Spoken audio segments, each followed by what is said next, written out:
What's good, everybody? Welcome back to another episode of The Art of Being an Artist. This is episode 6. I'm here with Ethan, my bro. Why don't you go ahead and introduce yourself? Hi, world. Nice to see you again, or good to meet you if you don't know who I am. My name is Ethan Cornfield. I am just me. I don't know how else to describe me, but if you want to go by my profession, I'm a fitness professional right now, personal trainer and nutritionist.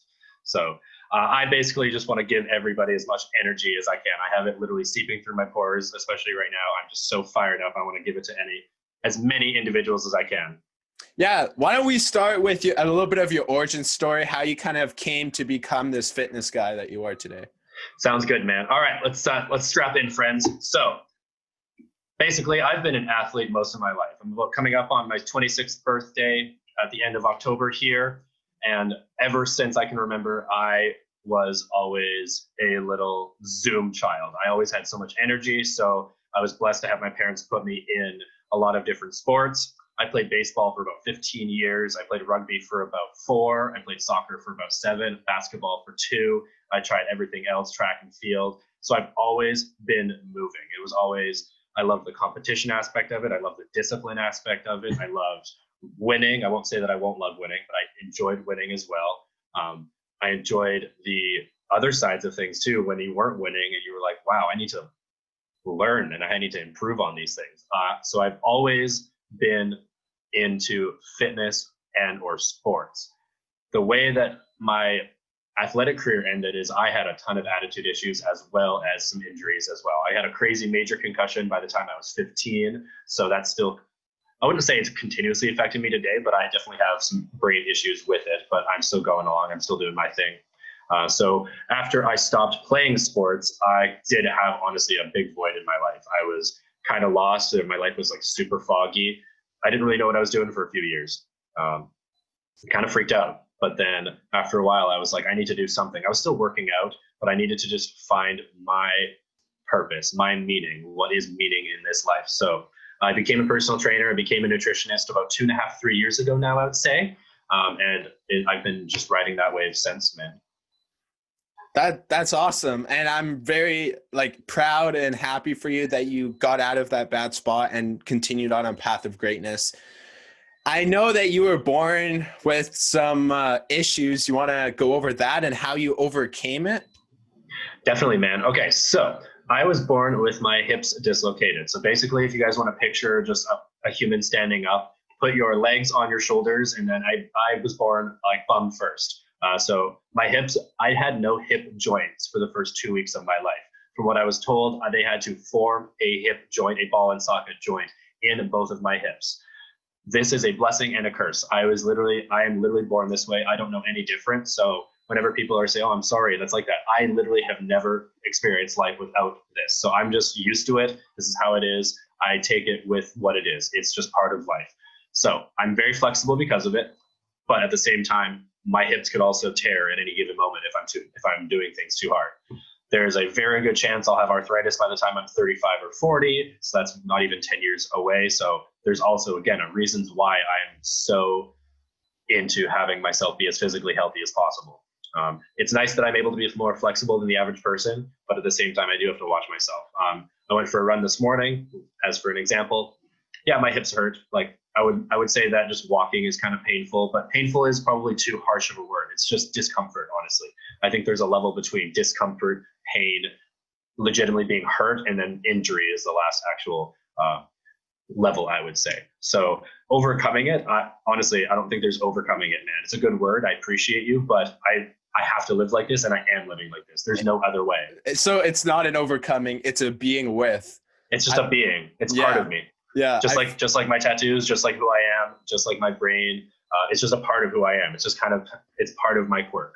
That's amazing. And it shapes who you are and who you've become. Yeah. That's incredible. The mindset that you have with that. I love it. Now, I also know that you have struggled with anxiety a lot.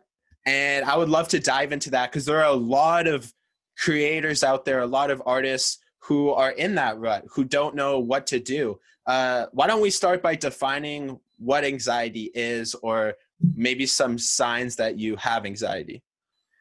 That's a great question, actually, man. That's a really good one. Signs of anxiety. What is anxiety to me? Anxiety to me is it's the fear of the unknown first. It's the fear of,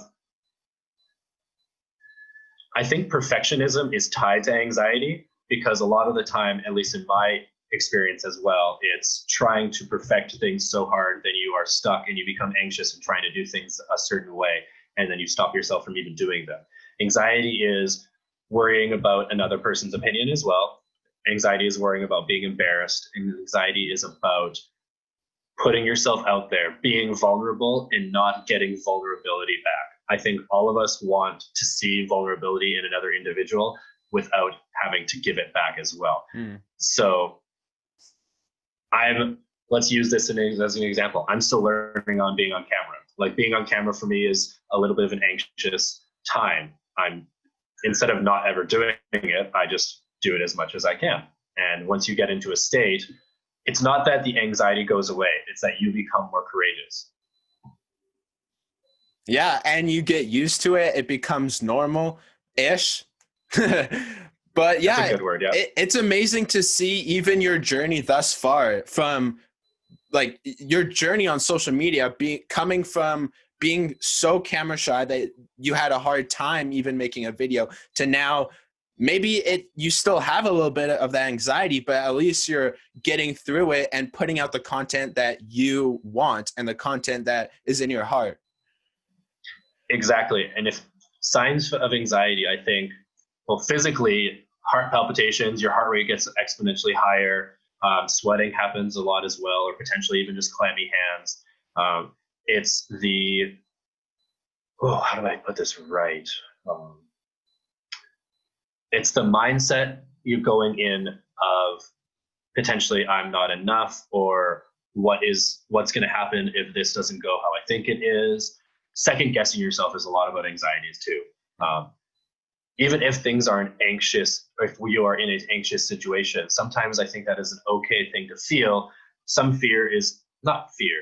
Some reservation feelings are okay. Sometimes that means that you're doing something that's meaningful. So overcoming anxiety, I think anxiety will always be a part of, I guess we'll use me as an experience. I hope I'm not completely anxious all of my life. I also don't think that I'm 24/7 anxious. Some days I am a lot better. Some days I can just throw on a camera or I can just be myself. Other days I am an absolute mess, regardless of how the outside world sees me. Everyone has their own battles, especially in their own brain. And I think fundamentally, man, I think it comes down to just not judging yourself. And like, that's the hardest thing. We are our own worst critics. And I'm such a hypocrite for this, because I always tell people, hey, love yourself, conscious, like relentless empathy, to be on a growth mindset and growth path to continuously be yourself while also loving yourself through that journey. And it's hard, man. I don't want to say that these things are super easy. Like, no, like I had a bad week last week. I'm having a better week this week. Life is ebbs and flows. And it takes time to develop that self-love.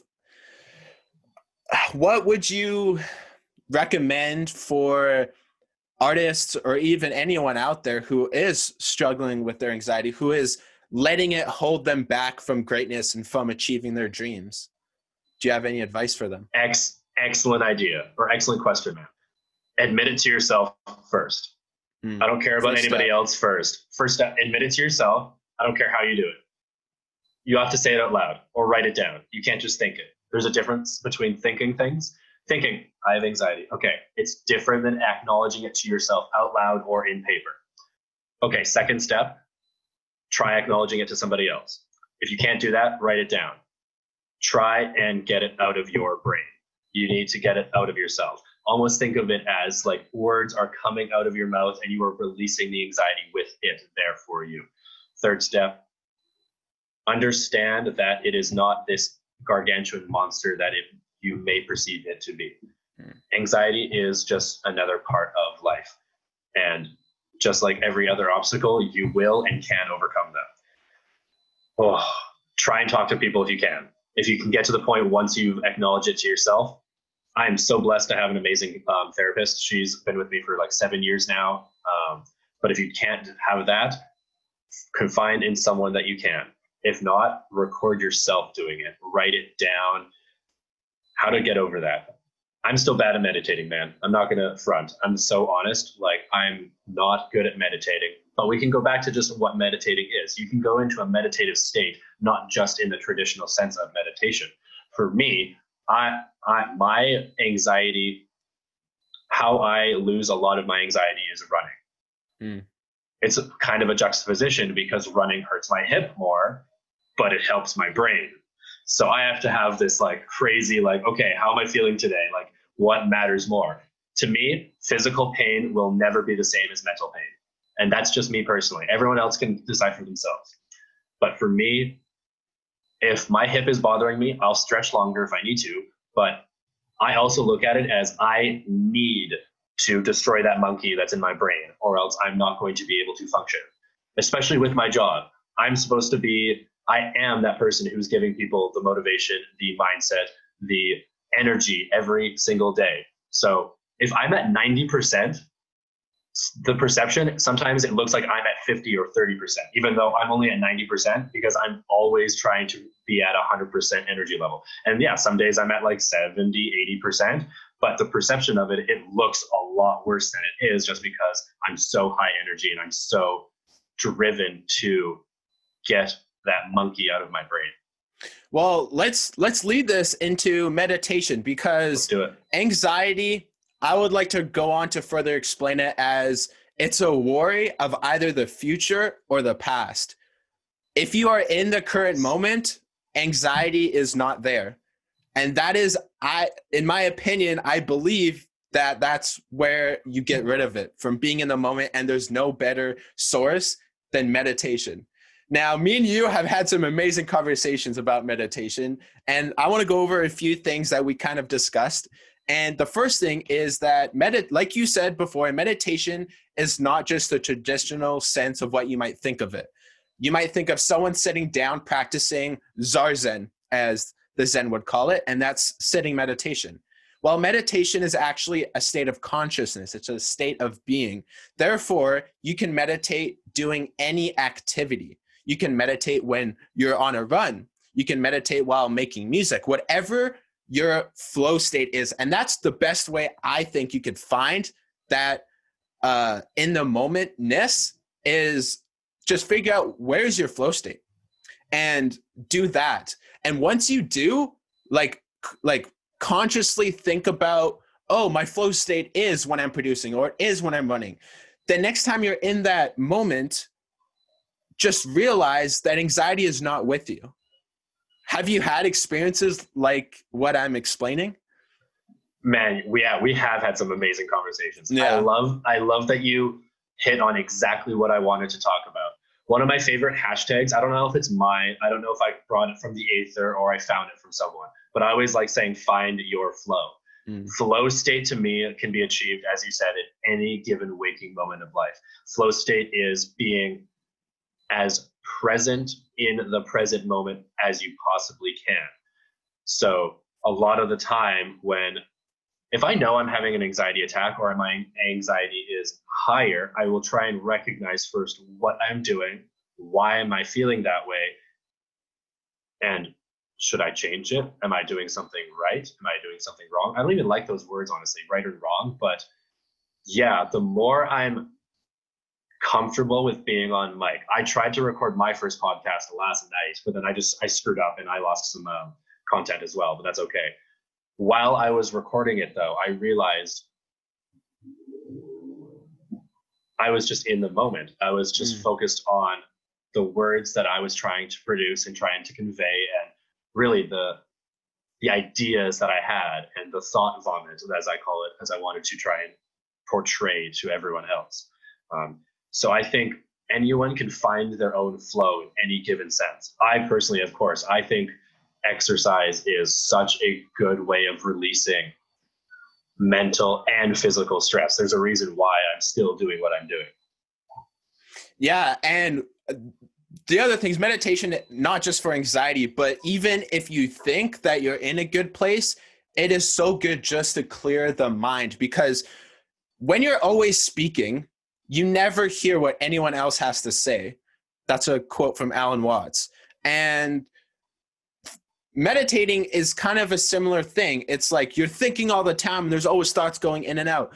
But when you're in that state of oneness with the everlasting present, then there is no chatter. There's just the present, and you're just in that moment, not really thinking about much. And if you noticed, sometimes your body will just do things without you thinking about it. Like, have you ever driven before where like you're in the car driving and then all of a sudden you get to your destination, you're like, wow, I didn't even like think about taking like the turns and like hitting the red lights, but it's just like your body just went, and that is that flow state. Now, Ethan, do you have any recommendations for somebody who can't find their flow state, or even, I guess, their passions or what they want to do? Great question, man. I don't want to sound like I know everything, because that's the biggest thing. The more I read, the more I learn, and the more I acquire, the more I can ascertain that I know nothing. I'm pretty sure. Yes, I love it. I'm pretty sure that's a Voltaire quote, and I love it too, man. But again, we're both super young too. I'm still going through the motions of doing this. I have certain things I'm passionate about.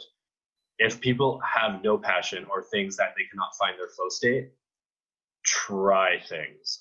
It might sound cliche. It might sound simple. Pick something. I don't know what it is. Everyone's different. I think everyone has something that they have. Maybe it's a hobby or just things that they enjoy. I know certain people, they're like, oh, I don't have very many hobbies. And it's like, well, you actually love makeup. You love the process of what you're doing with your makeup. Why don't you delve into that? You love how you're just drawing. Like, oh no, it's just drawing. Delve harder into that. We should be able to use our time here. Life is long, but life is short. And life is long, but life is short. And it is so paradoxical, but I actually believe it. And I really like how Gary Vee says, like, I've been trying to hammer in my brain, like, life starts at 30. I don't want to even say starts at 30, but we should be even use, especially if you're anywhere between, let's say, I don't even know, 16 to 29. I don't even want to say once you're 30, life is over. No, we'll get there in a second. But the ages of 16 to 30 should be a journey of self-exploration, self-discovery, and times to take risks. We are at our youngest, so we're probably at our physical peaks or close to it. And hopefully, finances aside, we should be able to do certain things. Take however long you need. I would say minimum of a couple months, maybe even 6 months. But honestly, I think it is super mature for somebody to go into a position, maybe a job, and they said, oh, I wanted to do this. Let's take music, for example. Let's say someone was like, I want to make music. They wrote for a while, they got into the recording studio, did a few things, and realized immediately, this isn't for me. I think it's quite mature to say, no, I'm done right now, and moving on, and without wasting time. I want to get back to wasting in a second, because we had a good conversation before about wasting. So I think recognizing when something works for you and going ham on it is really vital, as well as it is equally important to understand when things aren't working. I understand that fitness will always be a part of my life. Does that always mean that I want to be a personal trainer? No, I've came to that conclusion recently. But I will always have fitness in my life. I don't know if it'll be my primary source of passion, though. So certain days, I have anxiety attacks about I don't know where I'm going. I have ideas, but certain days are worse than others. Other days, it's okay to be, you know what, we're young. I'll use me as an example as well. I'm okay. I have a vision still for the future and for goals for myself. And it's okay if I take a detour, or maybe I'm not the same street, the same road. I thought I was going to be on it for the next 10, 20, 30 years. It's okay if you only want to drive that same road for 5, 10 years or so, and then slowly take an exit and reach another destination. I love that. And I want to say two things. First thing is, if you are having that trouble finding the passion, I just want to ask you one question. What are you doing on your free time? Whatever that is, do that harder. Yes. Do that better. Yes, man. Yes. Say it again. The question is, what are you doing on your free time? As long as it's not either than watching Netflix or just watching YouTube, but like something that you're actually creating or putting real time and work into, do that harder. And if you love it, that's why you're doing it on your free time. Now, I want to go back to what else you were saying, and that's just about going hard at something for a while. Now, when I got out of high school, I went into a business degree, and I thought I wanted to like pursue that route, corporate route, be an entrepreneur. But what I did is I went full force into the business degree. Now, I found production, or I guess music production found me, and then I dropped it and I went into production. But I didn't just go into production. I went into it full force, going like, it doesn't matter what you're doing as long as you're giving it your best shot, as long as you're putting in as much effort as you can. And yeah, like we're all human. And I think the other thing is potential and perfection is fiction. I truly believe that. Potential and perfection are in the clouds. It's something that you're always trying to reach, but you'll never get to. And while it's thank you. While it's really good to like strive for it, I also want you all to understand that you'll never make it there. And in fact, nobody will, because after all, they're human-made concepts. You hit it exactly how I wanted to describe it. I was like, oh, maybe he won't say it this way. That is exactly how I think we should all strive for perfection while understanding it is not attainable. Mm. Like shoot for the stars or shoot for the moon, you'll end up in the stars. That cliche saying. I actually love that. Like perfection is, I think being human is understanding our inconsistencies. That's not the right word, but our imperfections. Let's just use that. Like understanding that being human is always tied to the sides you have inside of you, Cain, Abel, yin, yang, like just the demon, the daemons, like the good, the bad. Good and bad are such surface level concepts and they don't articulate very well. So I love how you put that too, like what you do in your free time. Like let's actually use watching Netflix or YouTube videos as an example of like wasting time. I know someone who loves movies so much, like they like love watching movies, but they're also worried, oh, am I just wasting my time watching movies? Well, why don't you make a YouTube video or YouTube channel about watching movies and reviewing movies? And so they could do that. And they were like, oh, that's a good idea. So like even there, I think we have a little, not disagreement, but the way we look at wasting time might be a bit different here. Maybe we could just jump into that. Well, I would like to add that. Yeah, add something. Go. What I was meaning is watching something in and of itself without further pursue, I guess, okay, is the wasting. I totally agree with you. If you were to take that a step further and make content on it, then it's weird how that changes, hey? That changes from wasting time to production and being productive. So what are a few ways that you see most people waste time and yourself waste time? And what exactly is wasting time? Oh, all right. I don't know how long we'll have on this one, man, but this is going to go. So what is wasting time? So I have a tattoo on my leg, as you've seen before, that says, don't waste your time or time will waste you. So it's a music lyrics from the band Muse, Knights of Sidonia song. So I love it so much, I put it on my body. What is wasting time? To me, wasting time is putting any second of your life into something that is not furthering you as a human being, as well as your goals, pursuits, or dreams.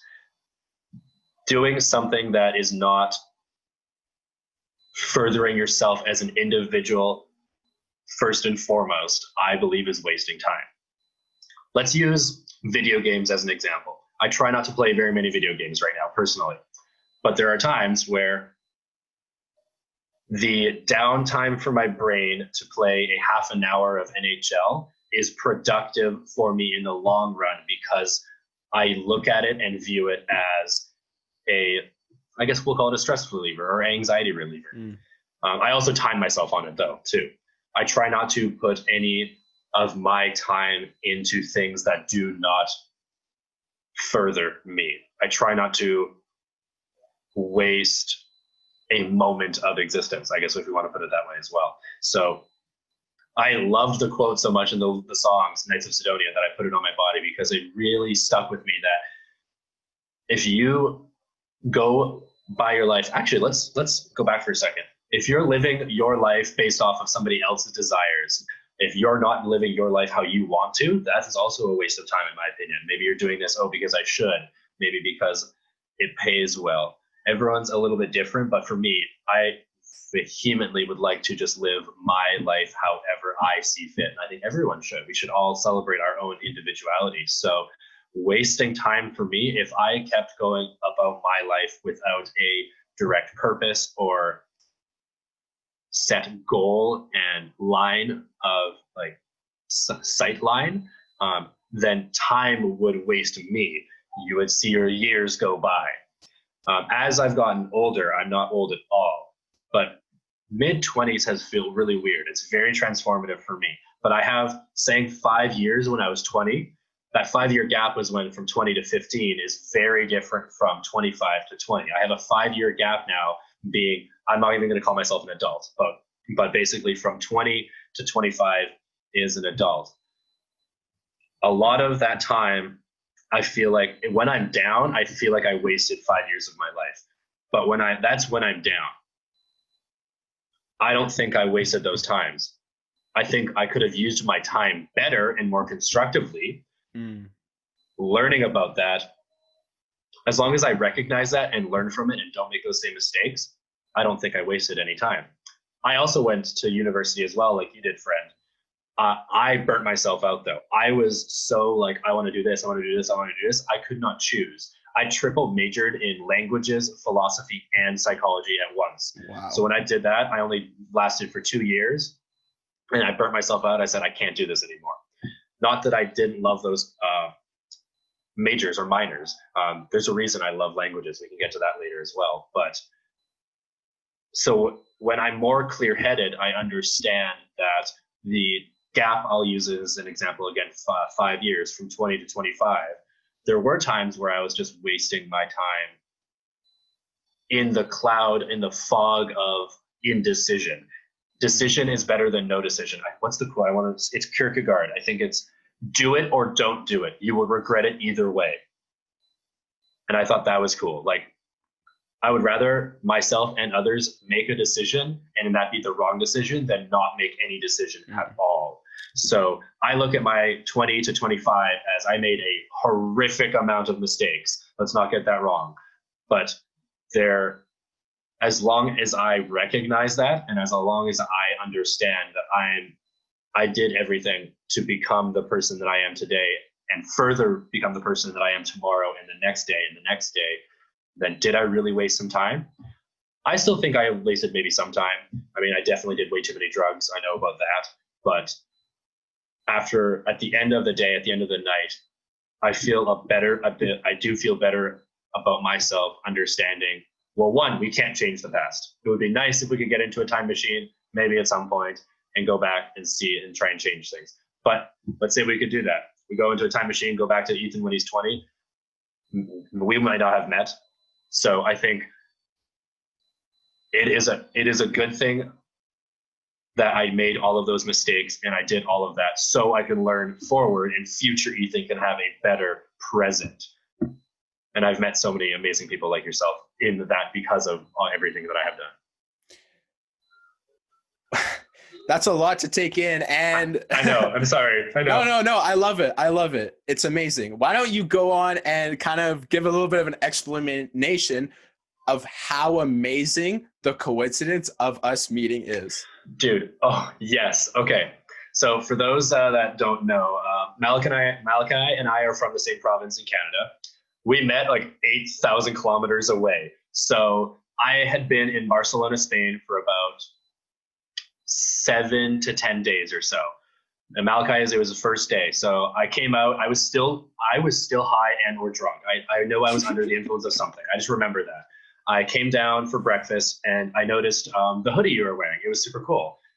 And honestly, my anxiety was through the roof in Spain because I was still getting over things. Even just meeting people was really hard for me. But so knowing that, I knew everybody who was eating at breakfast except for you. So I had that first anxiety trigger of, oh, I don't know him. I should either cower away. But I was like, no, go and just introduce yourself. I was like, oh, hey, man, how's it going? Like, I haven't met you yet. And you're like, oh, my name's Malachi. And I was like, I'm not going to forget your name. That is an amazing name. I was like, oh, nice to meet you, man. My name's Ethan. Like, where are you from? And you're like, oh, I'm from Vancouver. And I was like, okay, where in Vancouver? And you're like, I'm from here. And I was like, dude, I'm from Surrey. Like, we met about 8,200 kilometers away and we lived like an hour away or so from each other. And I think that is nothing. Maybe this sounds dramatic to people, but I legitimately think it's nothing short of a miracle. I think it's so insane. Well, going back to Gary Vee, I love his analogy of 400 trillion to one that you're even existing right now. That's for even existing. Imagine the odds that we met. Like that, just thinking about that blows my mind. All the decisions that not only we had to make, but our ancestors had to make in order for us to meet. It's just insane. And you're right. It is a miracle. And I'm so thankful because you're an amazing guy. You've actually been helping me a lot with my dieting, my exercise, just giving me some guidance on that. So thank you. Is there anything that you could say dietary wise that helped you helped you with your struggle with anxiety? Is there any choices that you've made to consume? Like, is there anything that you've consumed differently that has changed your mental state? Great question, man. I have to shout out my friend Lauren in Queens, New York. She's like a really close friend of mine. I've known her for about 10 years or so now. She has helped me understand cravings and, for lack of a better term, bad food better than anybody else. I would always get into a depressed state if I ever ate anything bad for you. We could get into the nutrition side of it at one point, but I have given myself permission to have certain cheat meals, which helps in the long run. Everyone's a little bit different with their body types. So again, we can get into the specifics, but certain foods that I eat pretty healthy just because I enjoy it as well. We can get into my diet if we want to. I was raised mostly omnivorous. My mother is a vegetarian, so it was mostly just it was mostly omnivorous, honestly. My dad eats everything. My mom just physically, she's allergic or cannot have red meat. We still ate fish. We still ate eggs. So I was raised off of that. The first time I was in Europe, I was blessed to go to Europe when I was young, around 16, 17 with my family. So my sister and I, this is actually really weird too. My sister and I both decided to become vegetarians without telling each other. It was the same day we came downstairs and we're like, we're not eating meat anymore. And my sister and I didn't talk to each other about it at all. We just came to that same conclusion. Wow. It was really weird. That's crazy. So I was a vegetarian from the time I was 17. Let's say about 6.5, 7 years. The actual technical term is pesca ovo vegetarian. Pesca is Latin for fish. Ovo means eggs, and vegetarian. So that's the technical term for it, is because I ate fish and eggs, as well as having a mostly plant-based vegetarian diet. So that was for about 6.5, 7 years. After that, I went full vegan for about, let's say, 2 years. I cut out dairy, I cut out eggs, I cut out fish. I went completely plant-based diet. And I was doing that for about 2.5 years. That was mostly for ethical reasons, as well as a little bit of health reasons. After, I was still a vegan when I was becoming a personal trainer and nutritionist. I had an open mind when I was becoming a nutritionist because I had to learn about all of these different diets and different foods. With help from my teacher, mentor, life coach, like this woman, Kim, I owe her a lot of gratitude, and just, she sacrificed a ton. She taught me how to become a personal trainer and helped me with nutrition. with her help and guidance, and doctors as well, I realized that a vegan diet for me personally was not healthy and sustainable long term. Ethically, I had an issue with that. I don't enjoy eating animals, but at the same time, I also am a human being. I haven't had a steak in 10 and a half years, and I know what a steak tastes like still. I understand what it tastes like. I know what chicken tastes like still. I haven't had it for 10 years. So I was okay going back to eating fish because it was only about a couple years after that. Physically, I am unable to digest red meat or chicken. Ethics aside, I physically am unable to do it right now. If I wanted to and say, fuck it, I'm going to go back and eat red meat now, I am unable physically to do it. It has been too long. My body will not digest it properly. I could probably slowly microdose myself into it, but that is my choice not to do it right now. I have been more comfortable. I slowly put fish back in my diet. I saw some physical changes, mental changes. It really helped. And then I was not okay eating eggs for a while until I realized I needed eggs. And after a while, I was okay with it. And now most of my diet is basically fish, eggs, and veggies. I try not to have carbs personally right now, or actually, let's backtrack.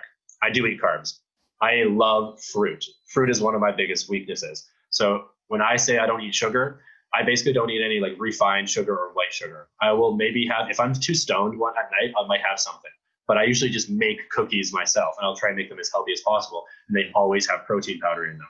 But for me, I will always have fruit. I love fruit. I try and have my carbs later at night, though. That's just for me personally.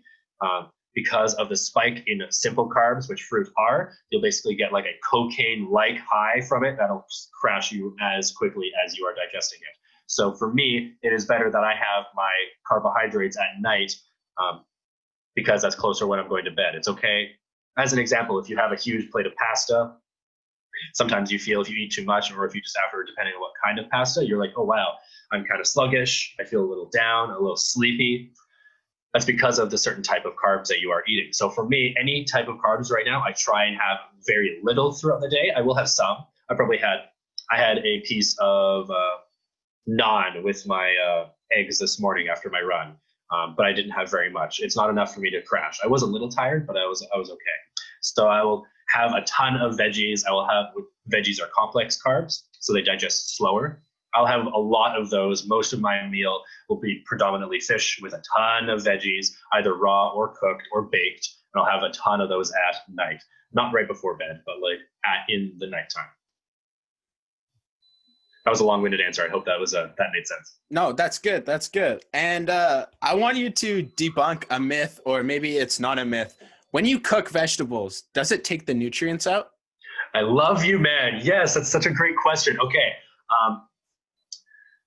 I will first front and say that I don't know 100% the answer to this. This is my guess. I'm fairly sure I understand, but it depends on how you cook things. So baking vegetables does nothing to them. It changes no nutrient quality to it whatsoever. Also, please, anybody, whatever I say, always go and research yourself to double check. Don't just take one person like myself for gospel. So I like spinach. I personally do not like kale. I still eat kale. I'll have kale in my smoothies, or I will fry kale. I believe some of the there's not vitamin C in kale. There's vitamin E and A. Excuse me. The longer you cook it, the more it might come out of it, but I'm not sure on that. I know that spinach is like 90% water anyway, but it has a ton of those great vitamins and micronutrients in them. They're not going to go away if you cook them. That is a great question, man. But as always, please go check for yourself, friends. Okay, thanks for that. And going back to being on camera and the confidence that you've gained, I want to walk through your journey of that and how you've really just pressed record and put it out there for your fans, because everybody in this world has a message, and you just have to be confident enough to share that message. What kind of tipped you over into being more confident on camera? Oh, that's a great question, man. Maybe just confidence in general. Honestly, there are a lot of days where I feel like I have zero confidence. It's very interesting, the perception people have versus how you really are. That's why we really need to make sure we don't judge people, because you don't see everything that's going on in their life. They may have lashed out at you for something, but maybe it was because they had a divorce last night, or they didn't get enough sleep, or certain things. We never really know the true story of what's going on. Confidence is something that I have a huge issue with, like almost always. The way that honestly, you have helped me so much to get on camera. Like, I need to just like say like, thank you so much, man. Let's go back to perfection. I probably, whenever you see me have an Insta story with my face on it, you can guarantee I took that at least 20 different times. There was at least 20 different takes. I rarely look at something, record myself, and say that is good. Sometimes I've tried to be as candid with my messages in understanding my vocabulary and my words and how I articulate myself. So certain times, I think the other day when I posted something, it was a first take. I never deleted or discarded anything, because I was like, let's just try it. So I was like, all right, it's a beautiful day out here. Like, my friend Jordy, he helps me start cold showering again, for an example. So I was like, thanks, Jordy. I didn't enjoy how I looked, but I was like, whatever. The message was fine there. Let's just hit it. I had to go to work anyway.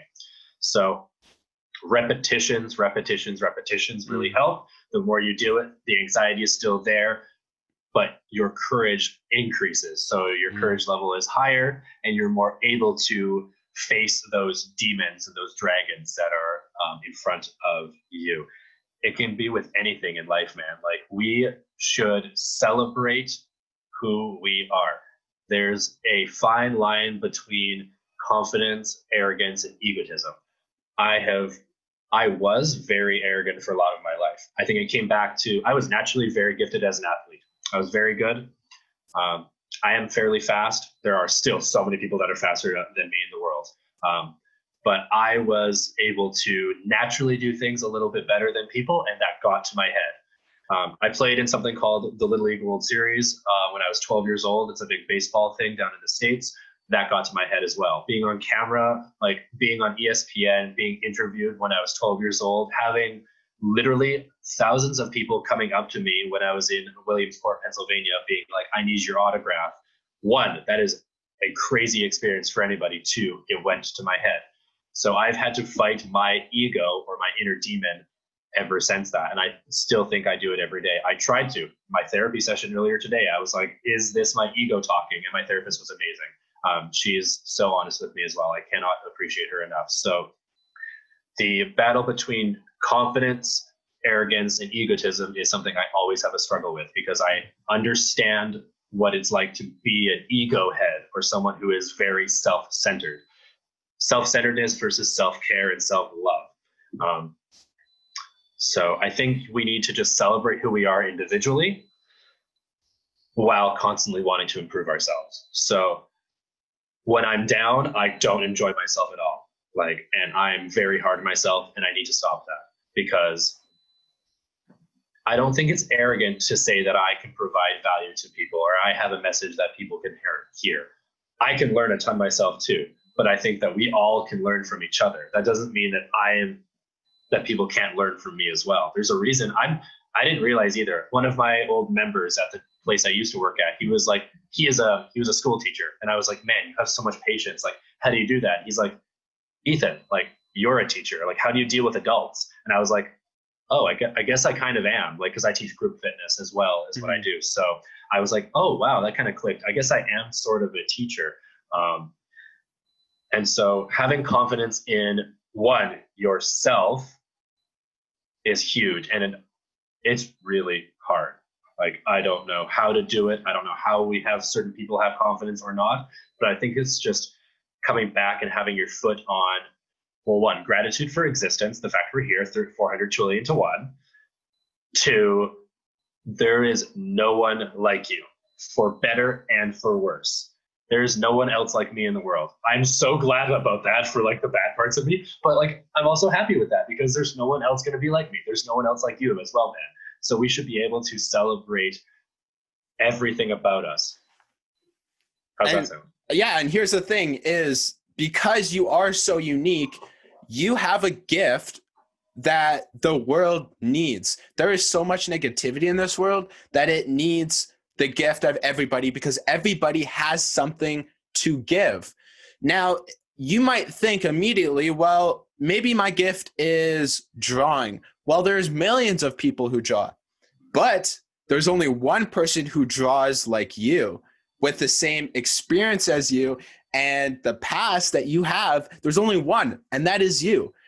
So you bring things to the table that nobody else has.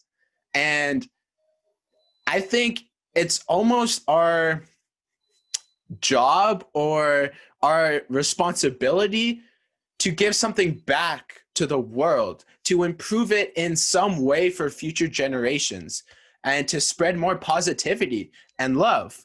And this is kind of where the podcast came into being, to help artists get through their tough times and to almost have a little bit of a direction to guide them. Now, the hardest part is finding out your gift, I gotta say. But once you find that out, it can take a lifetime to translate your gift into something that's packaged up for the world to receive. And I think the journey of oneself is to just really give back, because I just can't get over the fact that we're even existing right now. Like, this is so overlooked. I know. Like, people, including me, will just live their daily lives, sometimes like mope around. I mean, I set my alarm for 6:30 a.m., which usually I get up on time. Today I got up at 8 p.m. So I woke up and I was immediately annoyed at myself. Like, oh my God, you woke up late. What is going on? But I didn't think, dude, you're existing. You're here in 2020. Yeah, Corona's here, but who cares? You're alive. You were the sperm cell that made it. You won the race. Like, think about how many of your ancestors and my ancestors had to successfully reproduce, not die, not get killed, in order for us to just even be talking right now. Like, I am blown away. And we even can get into just genes and ancestry. I think it's mind-boggling. Like, okay, look at me, friends. Like, I'm very, very blonde hair, blue eyes. My dad's side of the family is German and Swedish. My mom's side of the family is Japanese. Like, what? Like, I think I love celebrating that too. I love having pride is also another different thing, but I think it's just so, we need to celebrate life. I want to go back a little bit in a second. We're talking about job or responsibility, about giving back to life. The word that came to my mind was duty. Like, we almost have we almost have a duty to life, existence, consciousness, to try and make it as best as possible. I try not to use the word good, because good is just so surface level to me. I love if we try and strive to be a good person, but I think there's so much more to that. Also, I would like to add, good is subjective. Definitely, man. I guess tying back to what you were saying about balling up what your gift is to the world, I really think that we all have a superpower within us. Like, you can use another word for it, but I legitimately think we have some sort of superpower. I'm still figuring out what my superpower is, but I think it's something to do with understanding, honesty, or comprehension, or something. There's a reason why I enjoy, actually, let's back up for a second. I think I'm terrible at communicating, and I strive to try and communicate as best as I can every single day. And I try and listen to people to hear them versus listening to someone to respond. Very different. I try and work on that every single day as well. I know you know, but for those that don't, I've been speaking French my whole life since I was about 8 or 9 years old. So I was raised English household, and then I went to French school. So I was in Immersion Française for a while, and that kind of, I was one of the kids that actually enjoyed it. Most kids were forced into French school, and as soon as they left high school, they were like, all right, screw it, I'm done. I just had to do it. I was just one of the fortunate ones that I was like, hey, this is kind of like a secret language. I can speak to someone, like, and they don't understand me just because the way my mouth is moving is slightly different. That's always blown my mind to me as well. Language is an inside joke, no matter what and how we speak. You and I speak a certain way, little dialect. We could call it Canadian. I mean, it is English, but if we're speaking with an American, it's still English. It might be a bit different. We might have different slangs or terms that we use that might be a bit different. And so right now, when I got home from Barcelona, I dove into Spanish, and I basically taught myself how to speak Spanish like within the last like 6 months. So speaking is still hard for me, but I can understand it almost as well as I can understand French. I think that's crazy. It's also because they're in the same language family. So right now I want to hear people speak candidly. And so trying to connect the world together, well, not everyone, English is very widespread now, but I think not everyone speaks it as their mother language. Everyone has their own way of communicating in their own way. So that's why I'm teaching myself Spanish, Italian, and Portuguese right now, every single day. So I'm trying to learn as many ways. I think language is also really fallible. I'm trying to do my best right now to articulate what I'm feeling and my ideas going through this. I think I'm doing an okay job of it, but I think we always could do a bit better. There are always slightly different words, phrases, or even way of saying things to make it a bit better. So I'm almost trying to find a language that resonates with me so I can articulate myself better. And then in learning certain languages, you actually become a part of that culture. It is so cool to see a transformation in your own self when you're speaking differently. And it's also cool to be able to think in a different way too. Not everyone's like that. I know so many people who are like, I know one language and I'm good with it. Like it's enough for me. That's because everyone is so different. My father is a wonderful human being and he is an engineer and I am not that. And that is okay. And let's go back to superpowers. I think maybe that's mine. I don't know. I'm figuring that out. I think there's a reason though, I think why I'm so attracted to voices articulating and the reason why and words and stuff. So we all just got to find our own superpower. Find your own superpower, share with the world, spread love. Yes. All right. I want to move into empathy because I know you're huge on that. And let's just kick it off with tell us a little bit about the egg theory for those who don't know. Damn. All right. So if you have not watched it, I believe it's a novel at first, actually. And then it was turned into a short animation film. It's only 7 minutes and 34 seconds long. Basically, The Egg is this story. This man has a wife and kids. He has a life. He gets into a car crash. He dies. He meets God. He asks God, where am I? What's going on? And God is like, oh, you just died. Like he's like, oh, am I in heaven? He's like, oh, well, you just are. You are in here. And his first thought after that was, oh, what about my friends? What about my family? What about my kids? God says back to him, it's a good thing that you were thinking about your family first and not just yourself. Like, good job. And basically, God, we can talk about that in a second, but we'll basically, for lack of a better term, God is talking to him and bringing him through the aether of showing him, hey, you've actually lived every single life that's ever happened. We're all connected. There's a reason we all feel certain ways about people and about other human beings. So the egg theory is about that we're all just an egg of knowledge, lack of a better term, I guess. We are all just consciousness with a capital C. We are all tree. We are all the tree of life, and individuality is the branches coming from that tree. And so the egg is trying to articulate that you are Hitler. You are also all of the people that he killed. You are Genghis Khan. You are also all of the women that he impregnated. You are you. You are me.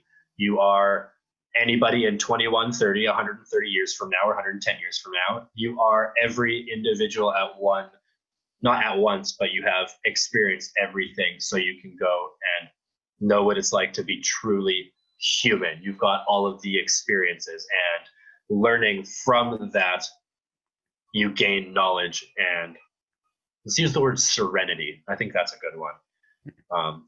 If I can continue, I'll talk about what I don't like about the egg theory. Before you talk about what you don't like about it, I want to hear what you got out of it, or maybe after. What I got out of the egg theory is that it messed up my head for a while. I'm not going to lie to people. I was like, this is crazy. Like, go watch it and really digest it. It's only 7 minutes, but I think it's really deep, and I think it's really vital for us to understand. What I got out of it is whether or not it's true, I think it is a gateway to empathy and putting yourself in anyone else's shoes.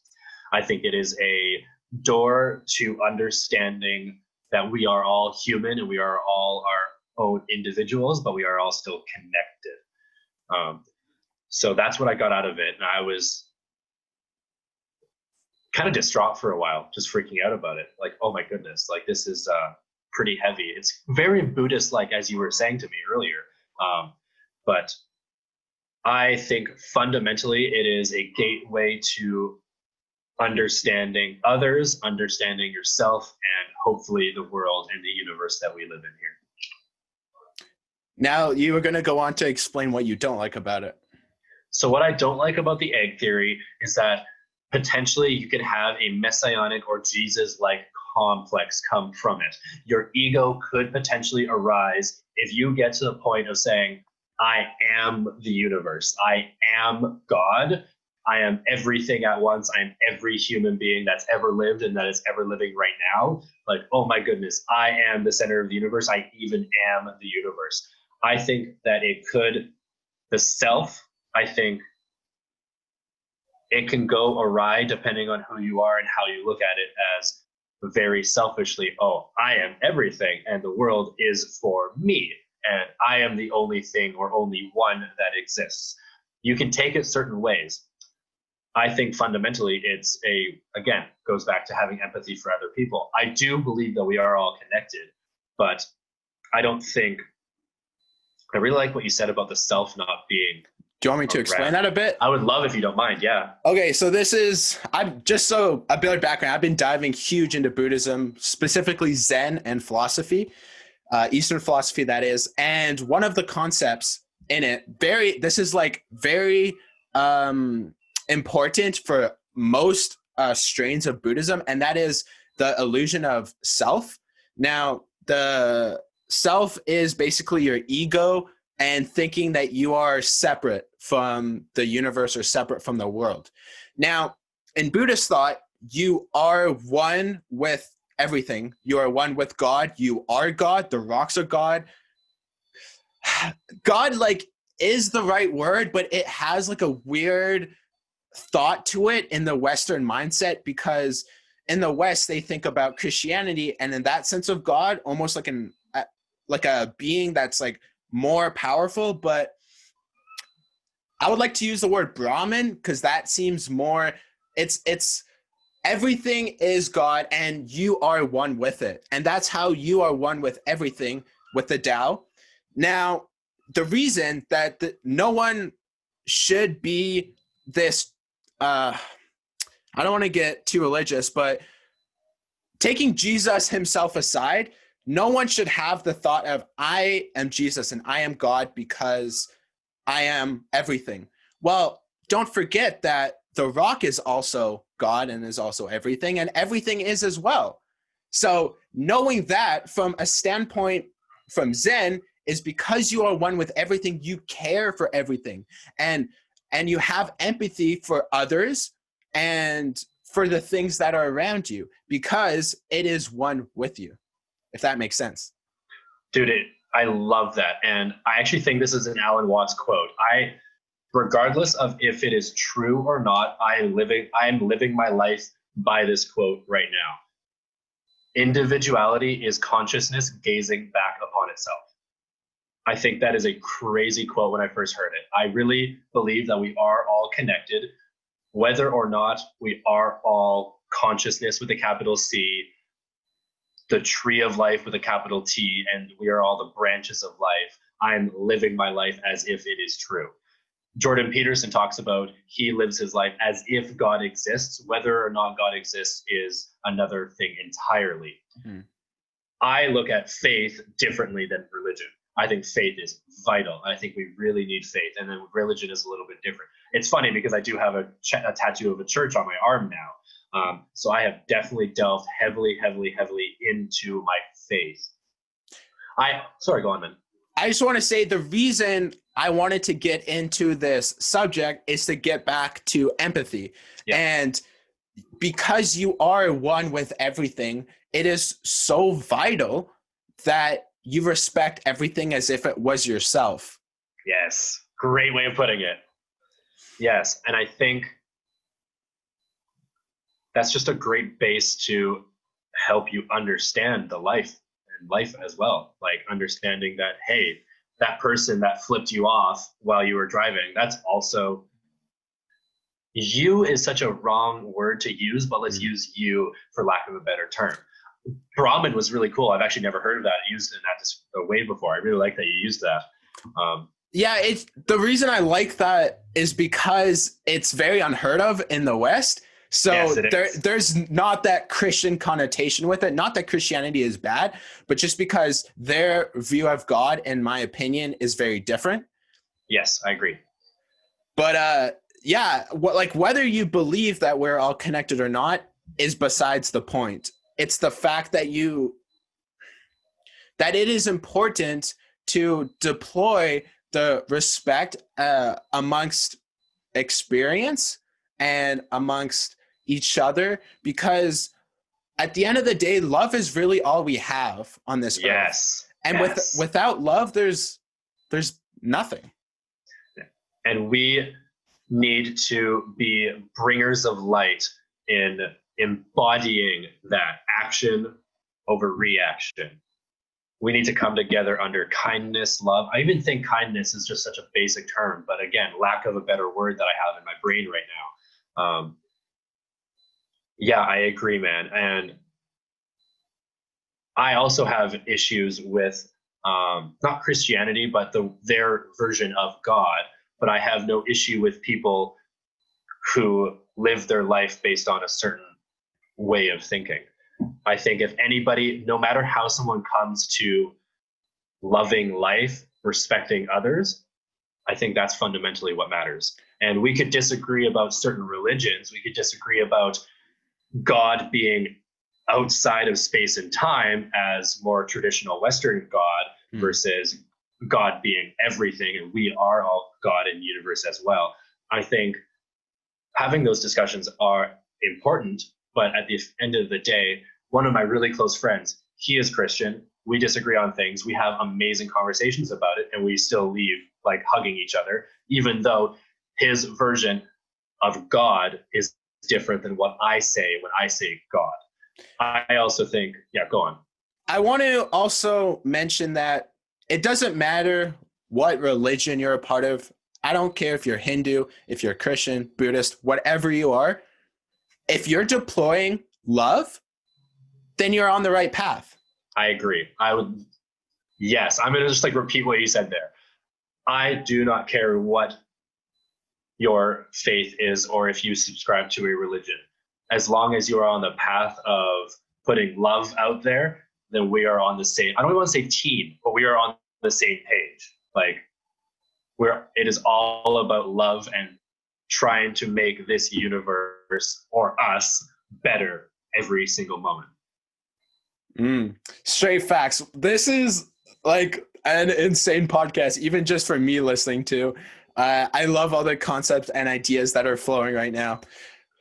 What do you think is, if I may, like, so the world right now, there's a lot of fear. There is a lot of negativity in the world right now. How do you think that we can overcome that and almost shine the light, our beacons of light onto people and saying, I understand your fear. I understand your discomfort with the state of the world. And it's okay to feel that way. But how do you get over that? And especially, let's say, go back to artists. How do you get over the fear of, oh, I want to be an artist, but maybe I sound like shit. Maybe I don't write as well. How do you get over that fear? Very, very good question. And this might be a little bit of a long one to explain. Go, man. All right.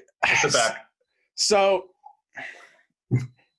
first off, I'm coming from a Zen background in the sense of the way I'm articulating my thoughts.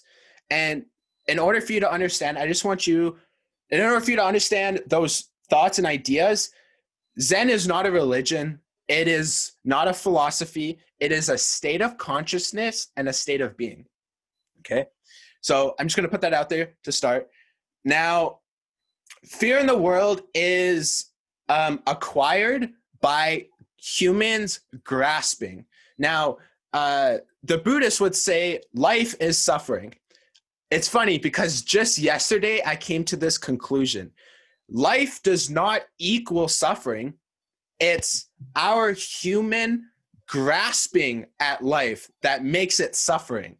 If we let go and if we just let things flow, there would be no suffering because it's like a river going down. When it comes into a rock, it doesn't get stuck by the rock, but it goes around it. It lets it flow. And the way to really stop fear is to stop grasping at the fear that you have. I want to put this in an example that might make some sense. I used to be really afraid and scared of being on camera. And the reason was FOPO. Now, what's FOPO? Fear of other people's opinions. Once I let go and stopped grasping that fear of what other people thought of me, the suffering went away and I was able to be on camera fine. Because life equals suffering only when you grasp. I hope that makes sense. I love that. Can I take that and like go with it? And go with it. Okay, so life, I love how you put that. I'm just still like grasping at it for a second because I have subscribed to the thought of life is suffering as well. So I'm just going to go and explain what my thoughts were for a second. So life is suffering. Basically, no matter how, whoever you are, wherever you're born, at some point in life, things are going to happen. There is going to be tragedy. Things are going to happen. Negativity will arise no matter what. So life equals suffering. We do not choose to get born. We are blessed to be born.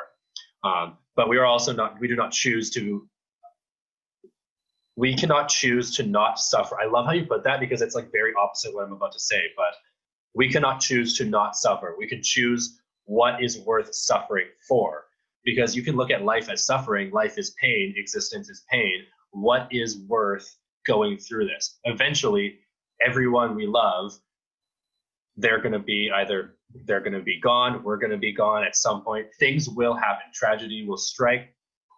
Undue suffering is, I think, the root of evil. Like unnecessary and undue suffering, like I want to eradicate that. So, but there still is going to be suffering. I might break my leg or break my hip on my run tomorrow. That would be horrific for my job, my mental health, just anything, using me as an example. Anyone could have a family member pass away. I know a ton of people who've had people pass away this year because of the state of the world. I'm not trying to belittle that at all, of course. There is going to be suffering. Things are going to happen. I had a couple friends pass away a couple of years ago. Things are going to happen. So no matter what we subscribe to, life is going to happen to you. I love how you put it there because it's kind of blowing my mind still. But the way I was thinking about it, Jordan Peterson, he's great. He talks about it. So find a goal, find meaning in this existence of suffering. What is worth it? Find a goal, find something to reach high enough to make it worth it. So what is worth even too, but what is purpose? What is meaning? What matters? Like we are all matter, but what matters and what is the matter? Like at the end of the day, nihilism is actually a really cool concept too. Like nothing matters, we're born and we die, death and taxes. Nihilism can be freeing. I know a lot of my some friends, I may disagree with them, but nihilism for them was really freeing. Other people can look at nihilism as very negative. Everyone's a bit different. My friends, I don't look at them any differently, but they're saying, oh, nothing matters. Like it is freeing to me to understand and know in their eyes that at the end of the day, nothing matters. But that word is, and that concept is stuck with me because what matters, what is matter? Well, we are all matter, going back to we are all one, or we are all connected. So I think life is suffering, but I need to go deep and look into more what you were saying, because things are going to happen, especially with the level of depression that I've had in my life, the level of anxiety I have. I understand the dark side of things. We could talk about life being suffering, life being a balance between chaos and order. I think it's always a battle between yin and yang. I really like the idea of karma. Karma is very interesting to me. I need to go into that as well. But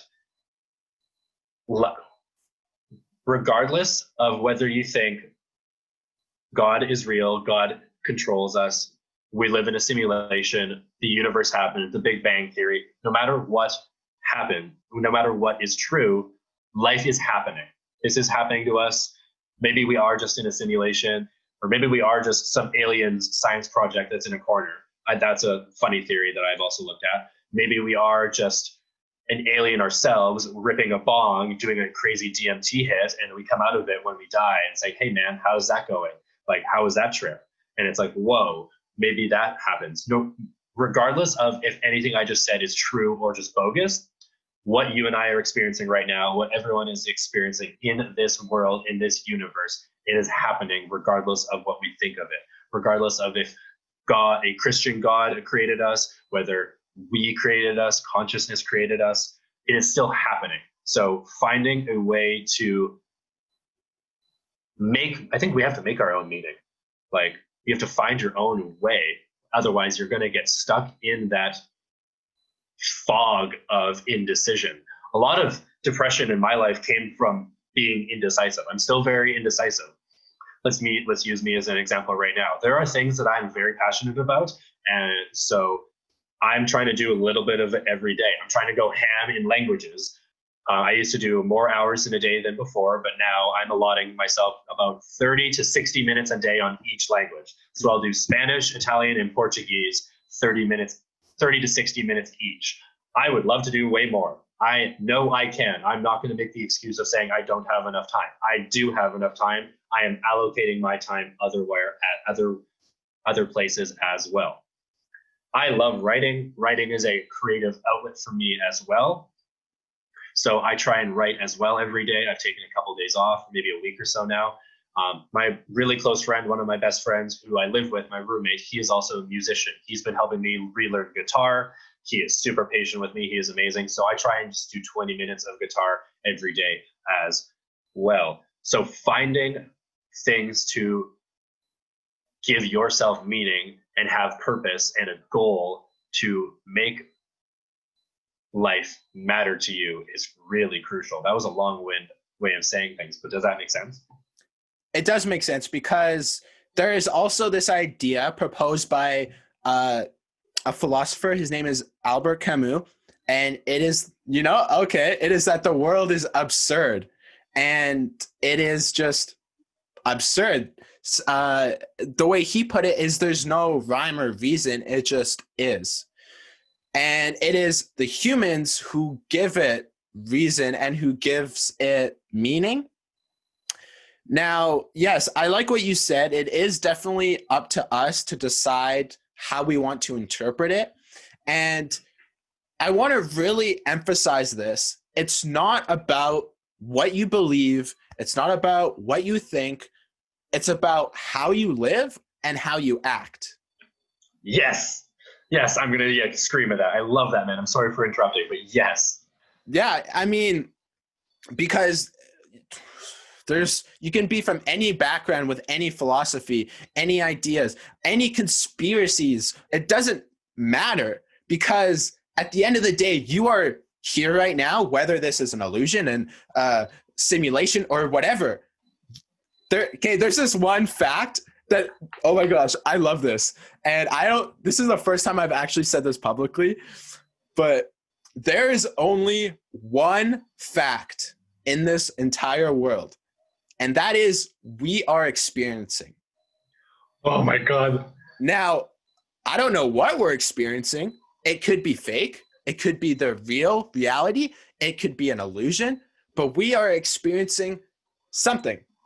Nobody knows what. People have ideas and concepts, but the real, not truth, but the real thing I want to emphasize is, okay, who cares if it's an illusion? Who cares if it might be a simulation? That doesn't mean you should just throw your life away. What are you going to do with this time that you are given?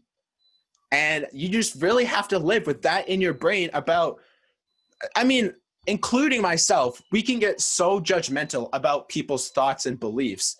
And actually, it's funny that wars have been fought over beliefs. Like the Crusades does not make sense to me in any means, because they're talking about Christianity, they love people, but then they go to war. And I don't understand that, because someone had a different belief system than you. That's why I really, really don't care what you believe. If you are living with love in your heart, you're on the right path.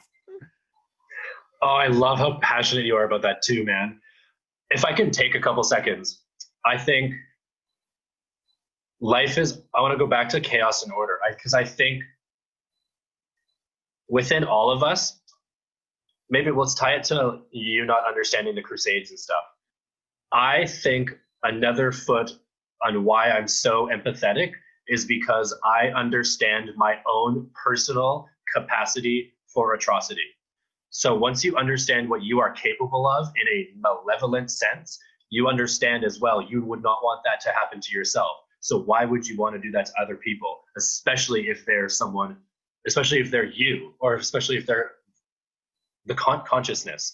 So I'm very big on, I need to word this correctly, developing the monster within you and not acting upon it, or even developing might not be the wrong word, because it could be tied to ego, but understanding the Cain within you, and then being able, if we want to tie it back to Christianity, understanding that you are able to do certain things and not act upon it.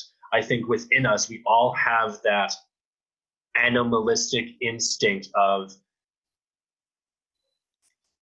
I'm even going to ignore what I just said there. I think within all of us, we have something, because we all did come from somewhere and something. I also believe that absolute power corrupts absolutely. So I think let's tie it back to the Crusades. I think people who are drunk off of power and greed, they can get corrupted very easily. And when you subscribe to a certain ideology or belief system of, my belief system is gospel, is correct, is the right way, again, that's why I don't like the word right. Like, I love how you were just like, I don't give a shit how you believe it, as long as it's just like love in your heart. And like, fundamentally, I think I would die on the cross, die on a sword of trying to be as empathetic for everybody as we can, while understanding. Let's tie it back to the egg then. Well, I once was a Nazi prison guard. I also was somebody who was in an Auschwitz prisoner. So let's tie it back to the monster within you. I think to fully understand yourself, you need to understand every part of you. You need to understand how much good you can give the world. You also need to understand how much malevolence that you potentially have. But that's the thing. It's potential. It is within you. It is also your choice and your ability to not act upon it.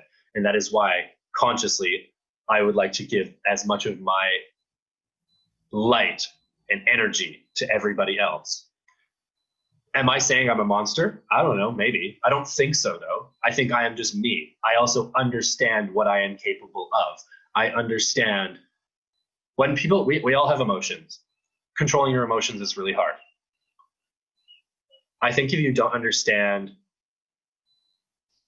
how deep you can go into vengeance, revenge, and anger, then maybe you don't understand yourself fully. That's just a personal opinion of mine. I think everybody has the capacity to be a Nazi prison guard, as well as being that prisoner. I think, let's tie it to Lord of the Rings. I think all of us are Boromir. We have more Boromir in us than we do Frodo. I think we have a lot of, it is easy to be corrupted at more than take the ring for yourself and being okay with it. I would hope that if I had as much money as Jeff Bezos, that I would end world hunger. I would hope so. I am not a fool enough to say that I would immediately give my money and try and help the world. I would hope so. I would hope that if I ever am in a position to have a ton of money, X amount of dollars to help the world, that I would be able to do that and willingly able to do it and help the world. I mean, I'm trying to help the world now with my job and profession, but I don't know if I got to that point that I would be corruptible. I understand that I am corruptible being human, and I'm trying to not be like that. I hope that makes sense. It does make sense. And I would also like to add that the more power one obtains, the easier the trap of corruption becomes. Say that again. The more power that one attains, the more strong the trap of corruption is. And what I mean by that, that's perfect, man. Keep going.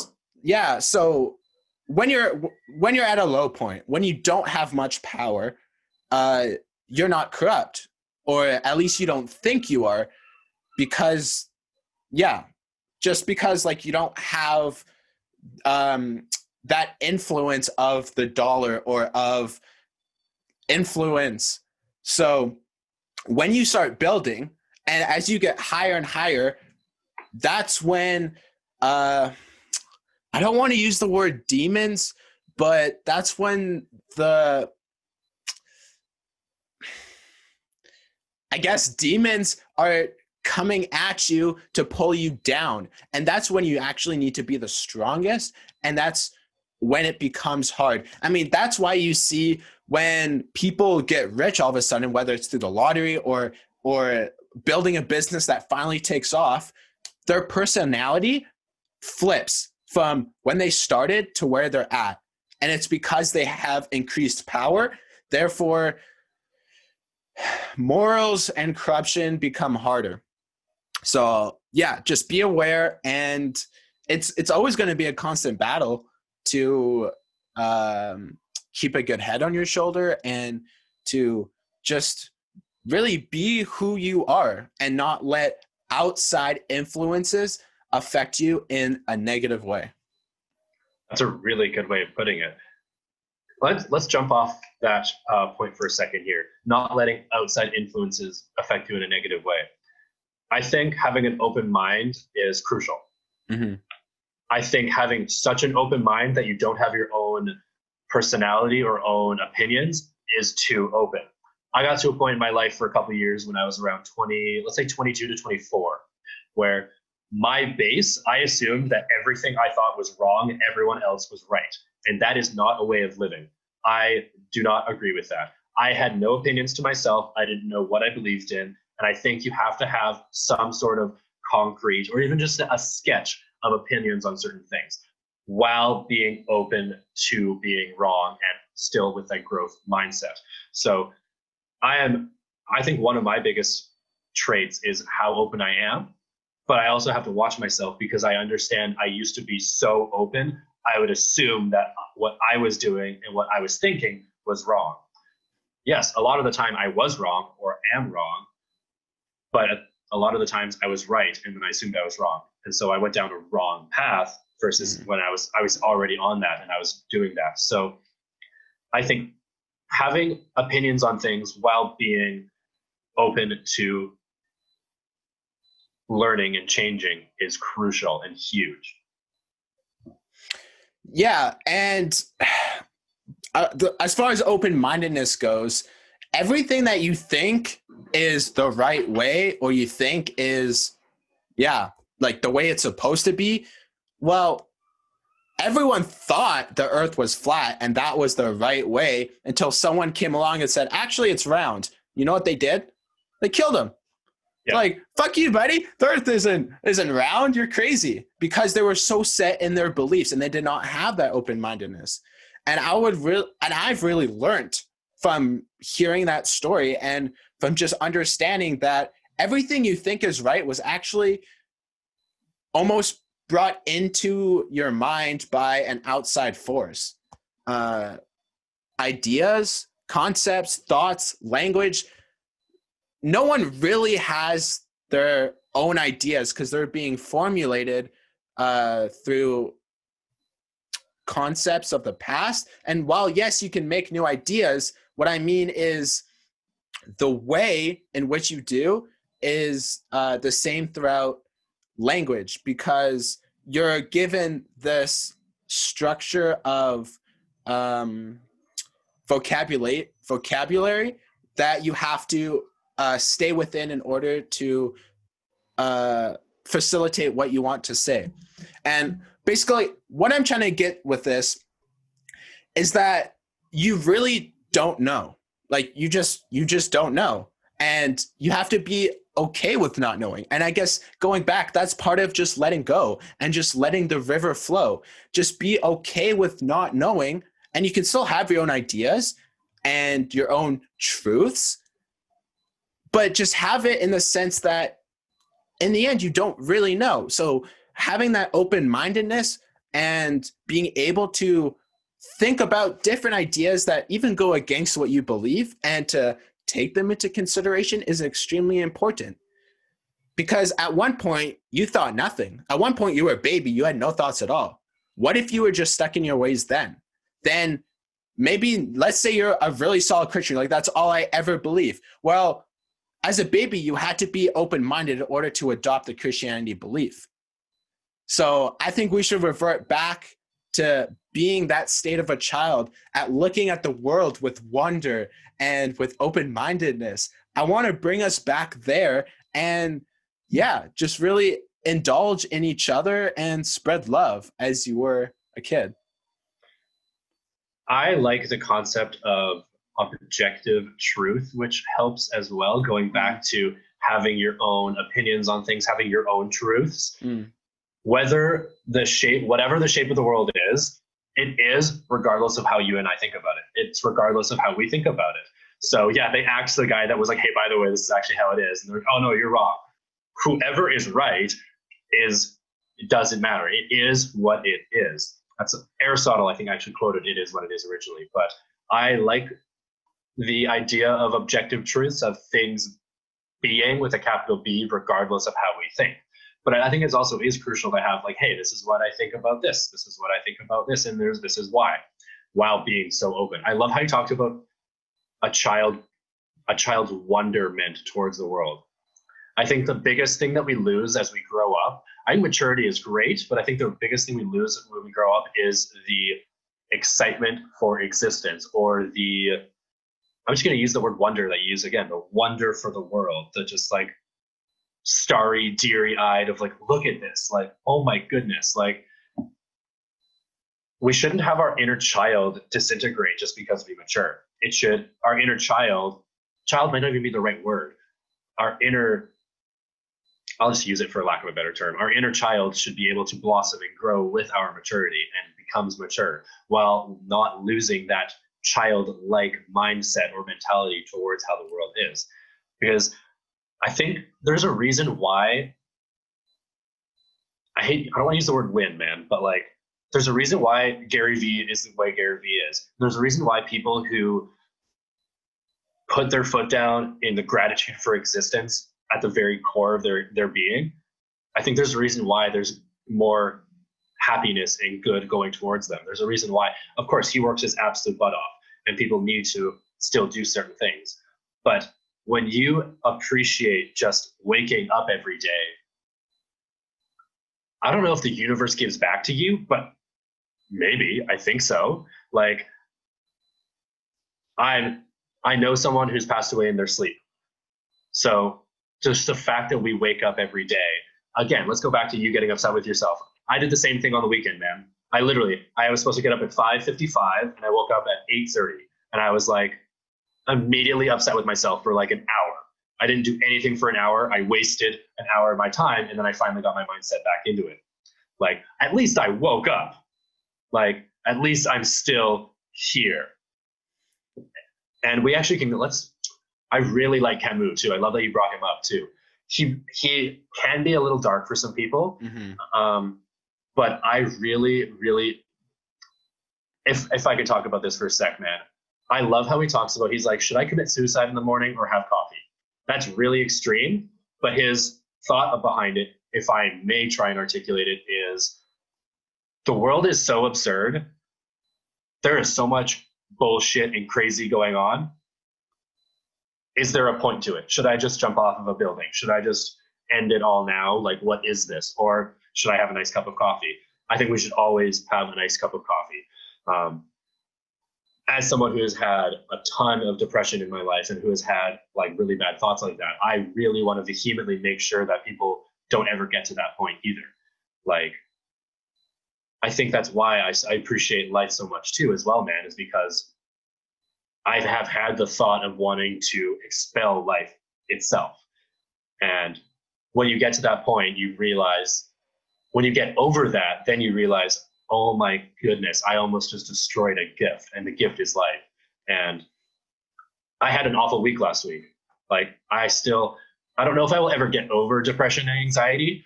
I hope so. I don't know if it's an over thing or if it's just a part of me. I'm acting as if it is just a part of me, and it is an ebb and flow. I'm learning to control it. I look at working out as a necessity. Like, it is a necessity to get through those demons in my brain, or else I am not able to be myself. And I do not want to ever feel like that as I used to again. I am way better than I was before. That does not mean I don't have bad days. I had a pretty bad day last week, but I'm still here. And I never would wish. There are like 3 people in my life that I have like still have feelings, like vehemently bad feelings towards, that I need to like really, I don't want to say grudge, but like I know I need to get that negative energy out of me still. I'm acknowledging it, but I also know that it's not going to go away right away. Those people that have like betrayed me in the past or have done me a ton of wrong, I would never wish on them those feelings as well. So, and I understand the other underbelly of existence, to my extent at least. Yeah, go ahead, man. I would like to sidetrack and talk about something that I really heavily believe, and it's the difference between purpose and passion. And I feel like a lot of the times these words are mixed up and kind of interchangeable. Let's start with purpose. Well, one might say, oh, you should go find your purpose, or what's your purpose in life? I would like to emphasize that your purpose is just to be. It's to experience. That is why you're here. You're here to experience this life that you've been given.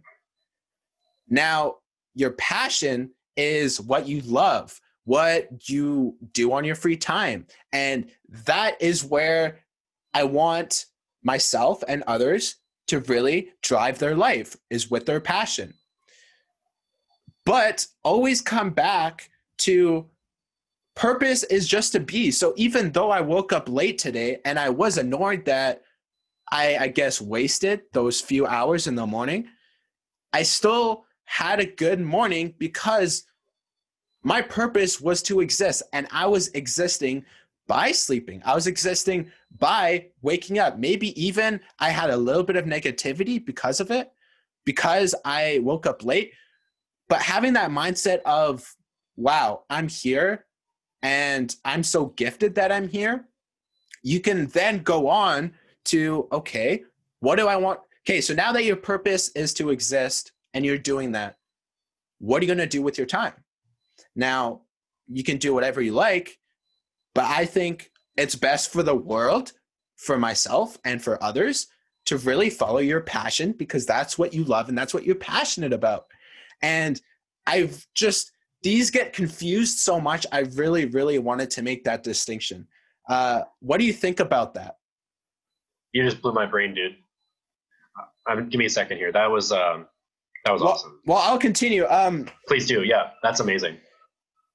Yeah, it's something that I've come to the conclusion recently, because even myself was like, oh, my purpose in life, I don't know what it is. I like to make music, but what is my purpose? And I kept going to look for it, and I want to make the analogy of like people look for purpose like chickens with their heads cut off running around. They look everywhere outside themselves. They're like, oh, I need to go travel to find myself. What the fuck does that mean? Find yourself. You're right here. You're right here in the moment existing. You are the gift. You have this gift of life. You don't have to go anywhere to find yourself. What do you need to find? Everything that you need is here. And the only other thing that you have to ask yourself is, now that I'm here, what am I going to do? I love that. I think you just blew my brain, dude, because I definitely wanted to find myself in traveling. I definitely wanted, my run this morning, I was like still questioning what is my purpose? I think that is a brilliant way of putting it, distinguishing purpose from passion. And I think everybody should delve into their passion. Let's go selfishly and then branch it out to other people. I think it is more selfish of somebody to take a job like for X reasons than going, like, let's say someone goes to a job that they hate, but it's maybe it pays better, but they just don't enjoy it, and then they're like, oh, or maybe they're too scared to go over there to do what they really want to do. May I interrupt you for 1 second? Definitely. I have a productivity planner, and every single day it gives a quote. And let me read you what yesterday's quote is, because it is exactly what you're talking about. And it's going to add really nicely. It says, I honestly think it is better to be a failure at something you love than to be a success at something you hate. Who is that? Oh, whoops. That was a good book clap, though. No, that was good. I like that. That is George Burns. Yeah, I should have mentioned that.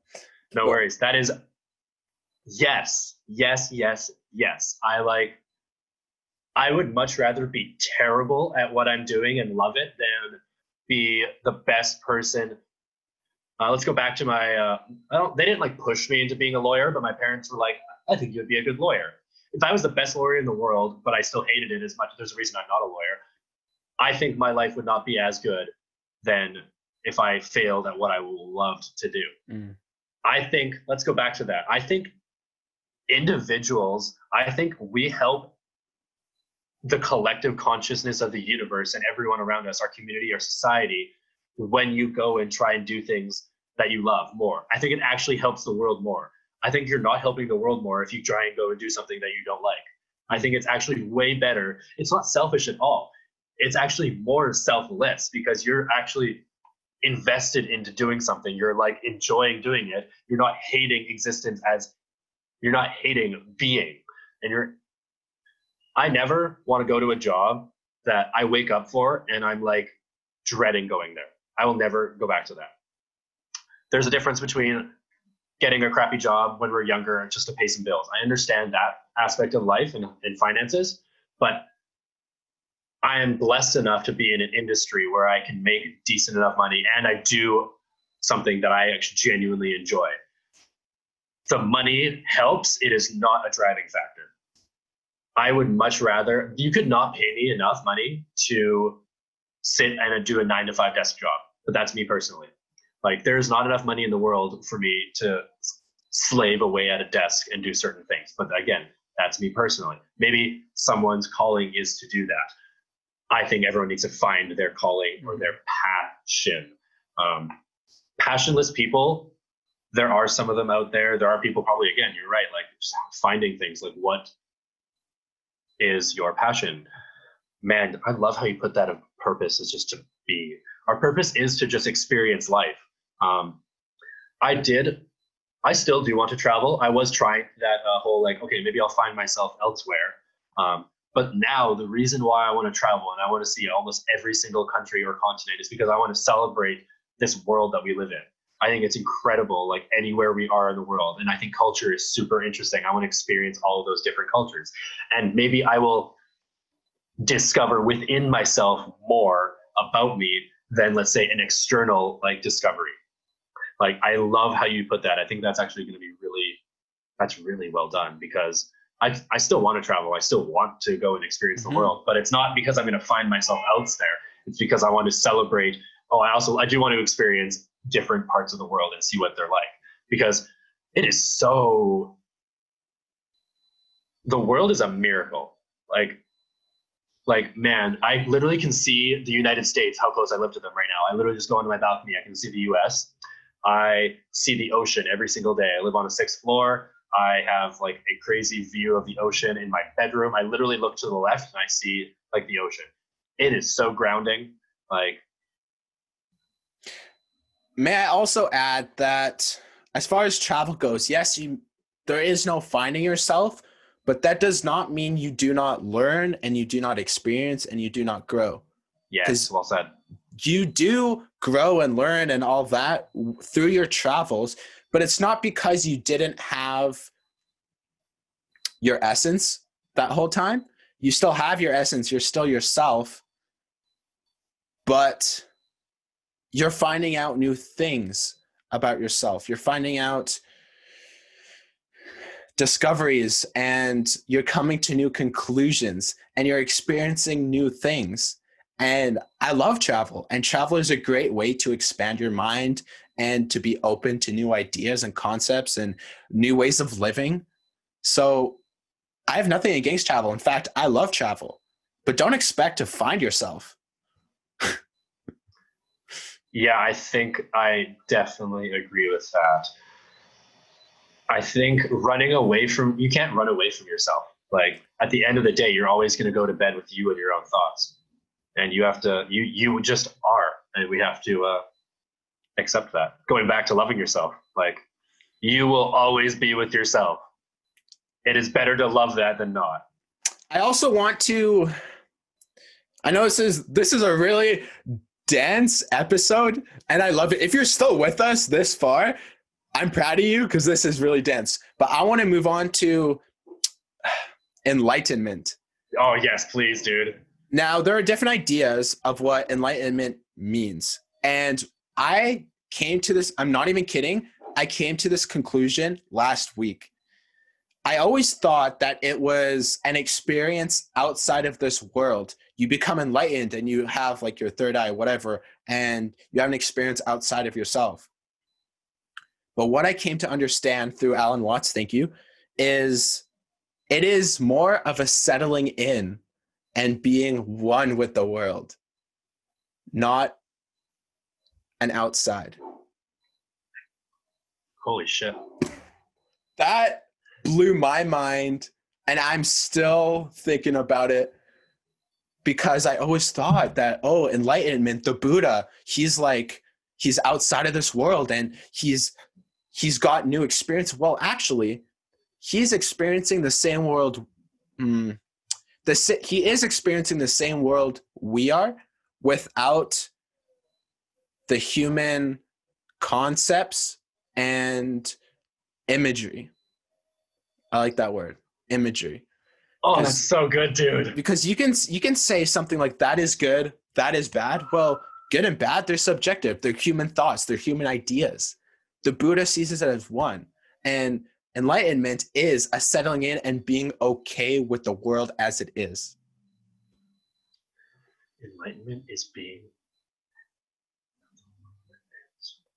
I would like. That is interesting, man. Well, yeah, that is one view on it. And I'm not saying I know everything, but this is what I've come to understand. Also, it's the reason I'm bringing this up is because we are on this earth, whether you like it or not. Yeah. Except, I mean, unless you like go to space or whatever. But for the most part, most of us are here on this earth, and the only way to really live is to live in the present and live with the world rather than in the past or in the future. Going back to anxiety, that's where it comes in, because anxiety comes in when you're not thinking about the past, when you're thinking about, when you're not thinking about the present, you're thinking about the past or the future, because that's when you become worrisome. That's when you grab hold. And enlightenment is just being one with the present, one with the Tao. I'm sorry, that was really dense, really heavy, but I love it, dude. I love all of the dense shit. This is great, and I appreciate anyone who's still getting this far. Like, this is awesome to me and you personally, but that is wild. Accepting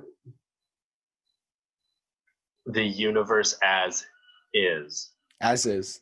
We are, no matter, we just are. And honestly, I found I've only done LSD once in my life, but LSD was still one of the best nights of my life because it was a spiritual journey. I mentioned briefly that I did do a ton of drugs, and there was a lot of negativity towards that. But a lot of it, I got a ton of lessons out of it. And there were certain ones, like my one night with LSD. It opened is not the perfect word for it, but it showed me so much more to what life is, and it just helped me connect with whatever this is, because we are just existing no matter what. This is happening regardless of whether we want to or not. And what do you think of accepting the world for what is? While okay, so I mean, let me phrase it this way: why are you still doing what you want to do? Why are you trying to produce so much love while accepting the world as is? Why am I trying to? So why? Let me again. Language is so fallible. I'm trying to like articulate myself really well here. So, accepting the world for as is, all the negativity and positivity, and going in on the world. We all agree that unnecessary and undue suffering is wrong, and I believe that is what evil is to me. Is that why you do what you do?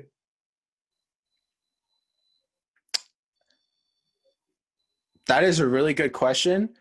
And I have my mind going in two different directions. First, I want to say, I'll be completely honest. I do what I do because it's what my heart tells me, and because that's what my passion is. That comes first.